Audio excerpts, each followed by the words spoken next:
നല്ല കാര്യത്തിൽ മുഴുകും തോറും എല്ലാം നല്ലതായി നടക്കും. നിങ്ങളുടെയൊക്കെ ജീവിതത്തിൽ ചിലർ പറയും ഒന്നും നടക്കണില്ല. അതെന്തുകൊണ്ടാണ്? നല്ലതിലൊന്നും നമ്മൾ അങ്ങോട്ട് ചേരുന്നില്ല. നല്ലതിൽ ചേർന്ന് നോക്കൂ. നിങ്ങൾ നല്ലതിൽ ചേരുമ്പോൾ അതൊക്കെ നടക്കുന്നത് നിങ്ങൾക്ക് കാണാൻ സാധിക്കും. ഞാൻ എൻ്റെ ജീവിതത്തിൽ എനിക്ക് നല്ല അനുഭവമുണ്ട്, ഉറപ്പുണ്ട്, ഒരു സംശയമില്ലാത്ത കാര്യമാണ്. ഞാനത് അത്ര ഉറപ്പിച്ച് പറയുന്നത്. നല്ലതിൽ ചേർന്നാൽ ഒരുപക്ഷെ നടക്കേണ്ടതായ കാര്യങ്ങൾ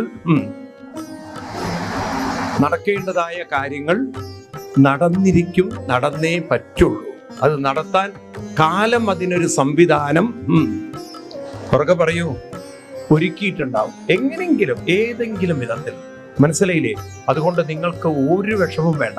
മക്കളെ കല്യാണം നടന്നില്ല, അവരെ ഒന്നും വേണ്ട. നിങ്ങൾ അങ്ങോട്ട് ഭഗവാനിലേക്ക് അങ്ങോട്ട് മനസ്സ് വിട്ടുകൊടുത്താൽ ഭഗവാൻ തന്നെ അതിനൊരു